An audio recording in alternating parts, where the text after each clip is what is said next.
Good morning, everyone. My name is Kumble Subbaswamy. I go by Swami. I'm the Chancellor of UMass Amherst. And we've been, okay, start my video. Okay, I see, sorry. Okay, I'm back. So I want to thank everyone for the external reviewers for spending time with us and giving some advice. I'm gonna first have my team introduce themselves, and I know certainly Denise and Doug know most of us, but Suniti, this is we're all new to you. So I've introduced myself. John, do you want to go next? John Kennedy. Oh, sure. Hi, I'm John Kennedy, and I'm Vice Chancellor for University Relations.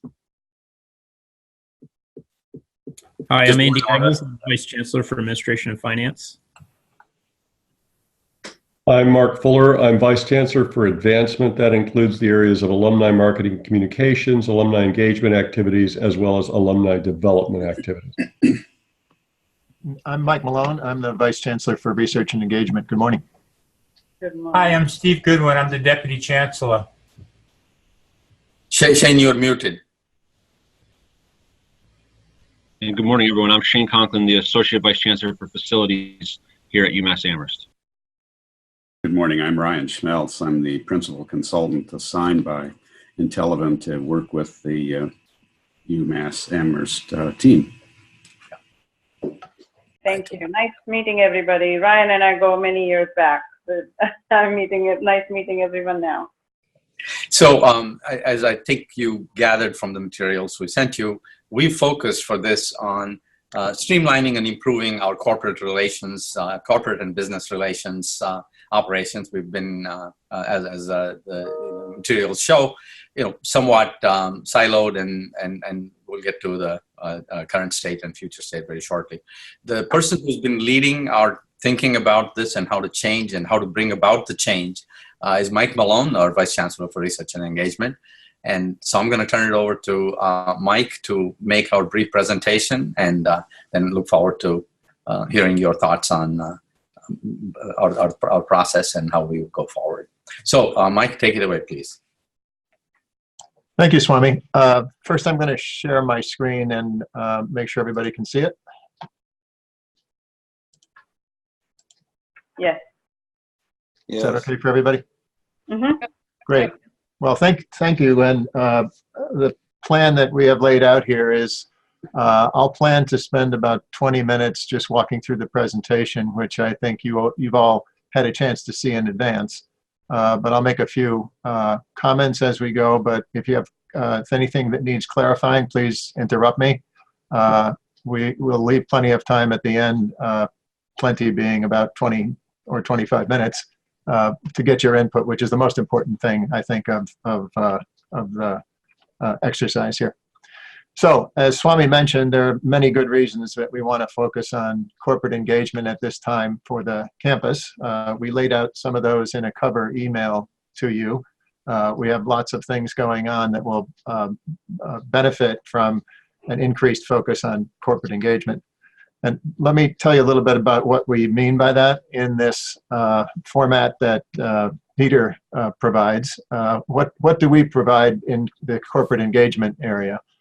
What we're after is a portal to partner with UMass Amherst to acquire talent, access cutting-edge research programs and facilities, and generally support excellence in higher education. Who's it for? It's for, in smaller companies, founders; in larger companies, managers, technical and business staff, HR professionals in corporations, especially Massachusetts and the Northeast, but not excluding other regions. Why would they want to partner with UMass Amherst? We're a top-tier public research university. We provide highly qualified graduates in high-demand fields, opportunities for research collaborations and state-of-the-art facilities, and an exceptionally strong faculty.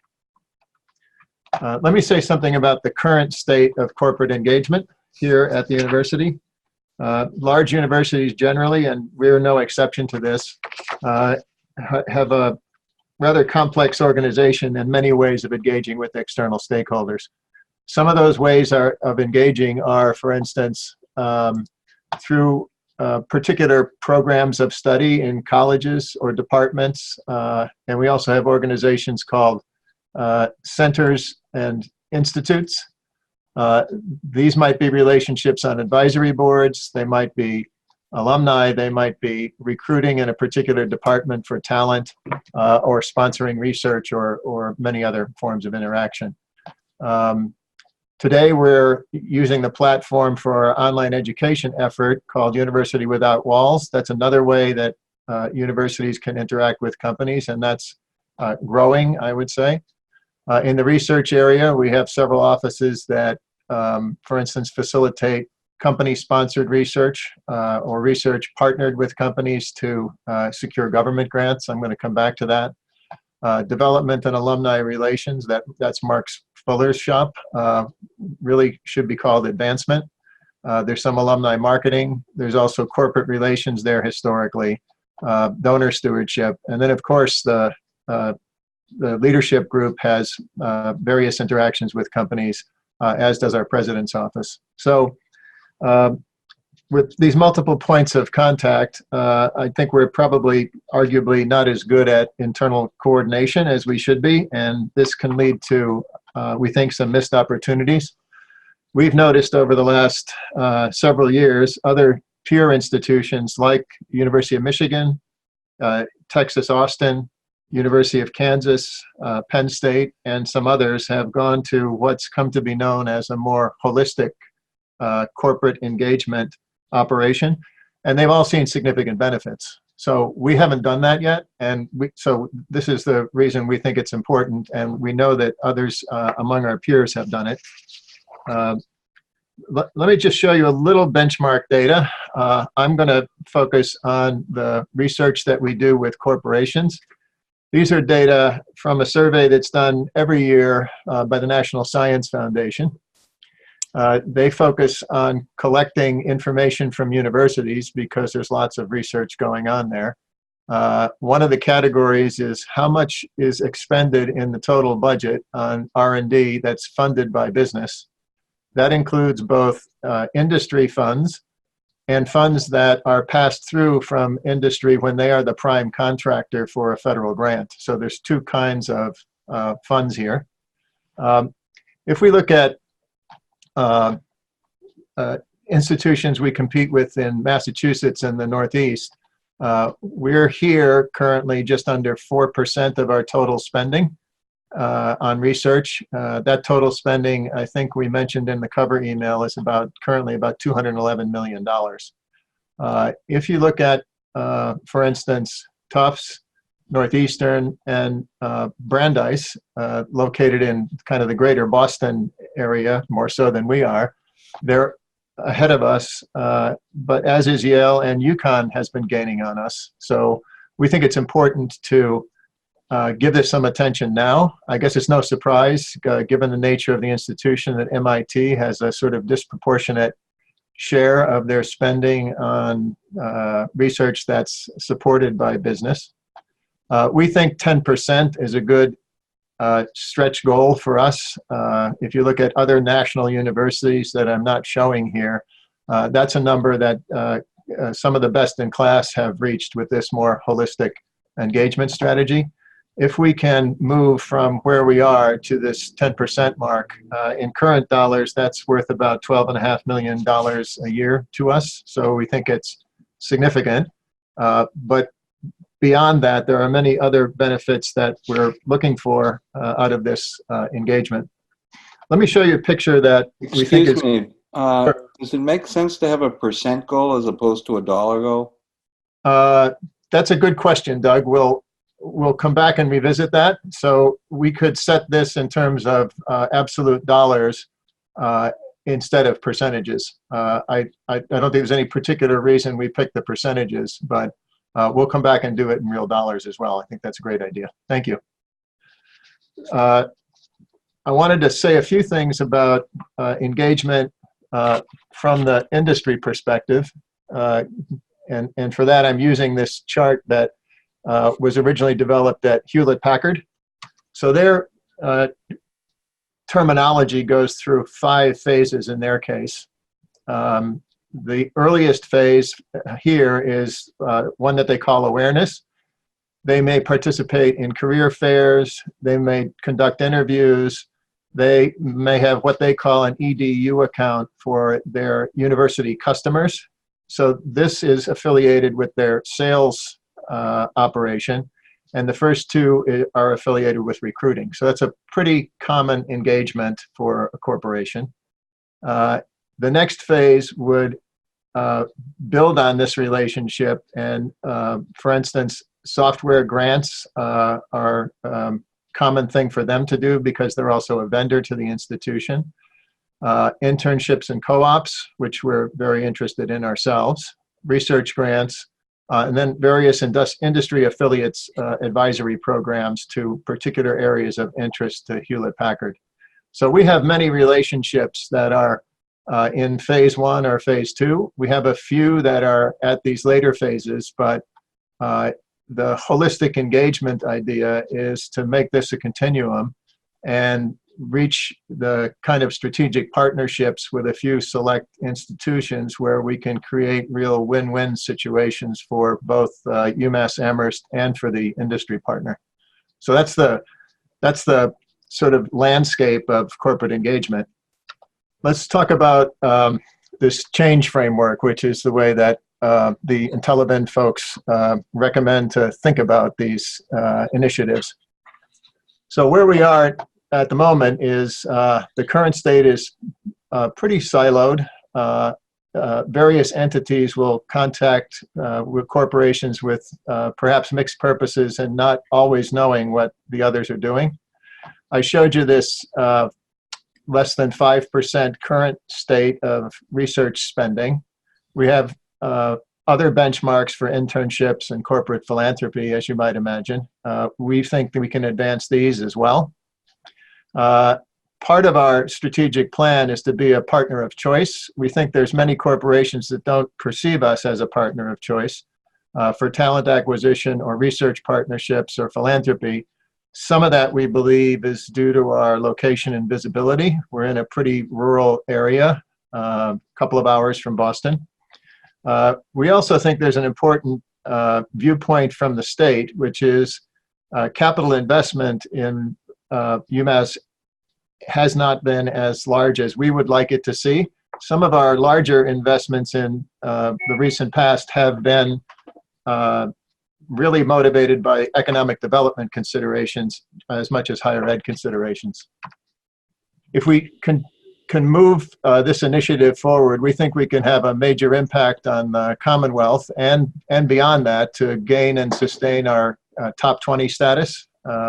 We think this will unlock new opportunities and support for students and faculty, that more partnership opportunities for research will be important for faculty recruiting, and will have a greater impact on the economy and visibility to state government. And if we don't, we see the competition really gaining on us in a lot of the data we've looked at. We see negative impacts on reputation and erosion of state support and really important missed opportunities for partnering with alumni in private industry. We'd like to see a much more coordinated and documented approach to communicating and engaging with corporations. We'll set specific targets. We're carrying this 10% number here, but as Doug mentioned, maybe we should rethink this in absolute dollars.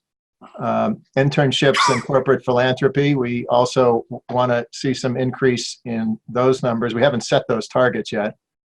We want to be perceived as the partner of choice and expect we'll be able to reach increased capital investment from the state. To do that, we laid out 5 strategic initiatives. One is to create a management and communication structure to do better on campus with communicating across functions and offices that are all engaged in these things. We think a CRM approach will be useful. That will need a data steward, policies and procedures for access and use.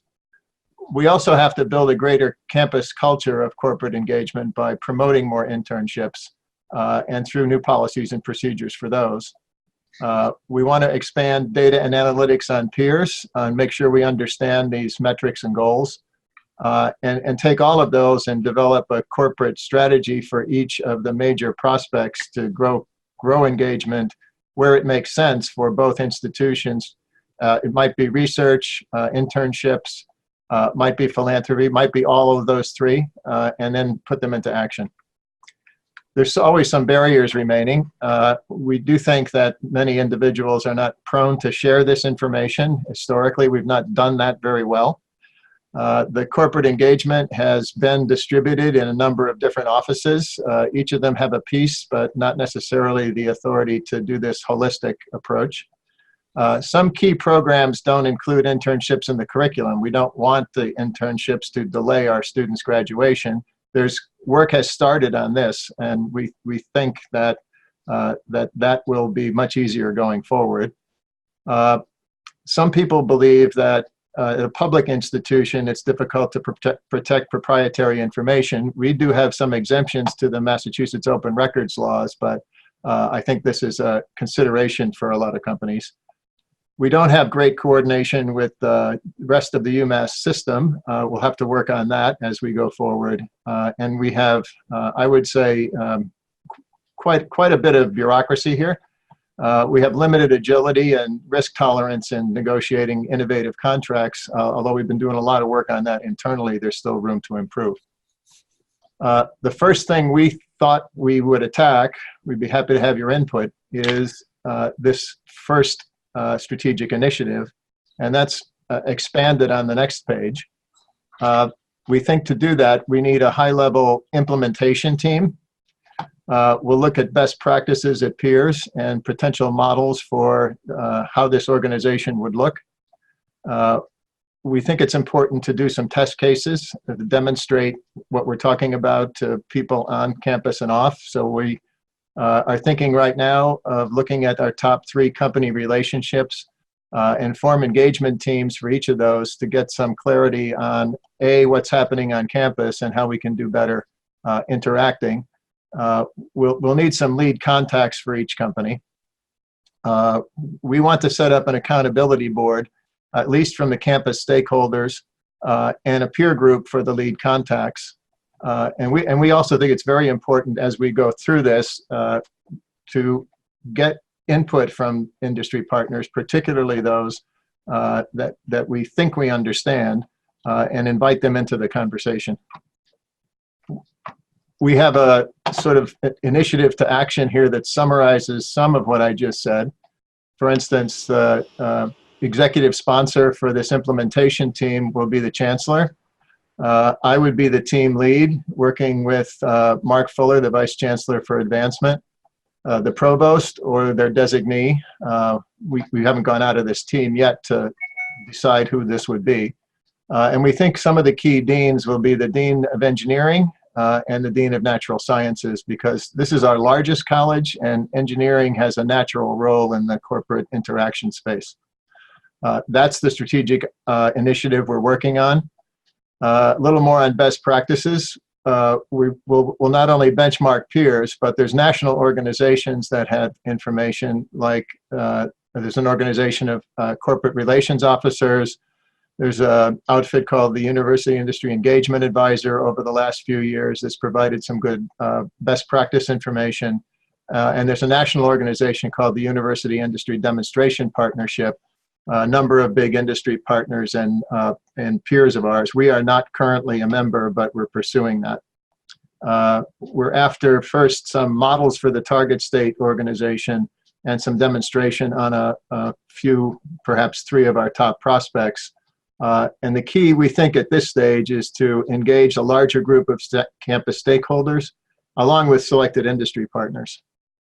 Some of the tools that we've been talking about in this IntelliVen course is to get some clarity and alignment first for the implementation team, have quarterly follow-up meetings of the engagement teams, I'll show you in a moment, and ensure some leadership attention on this so that it doesn't falter and,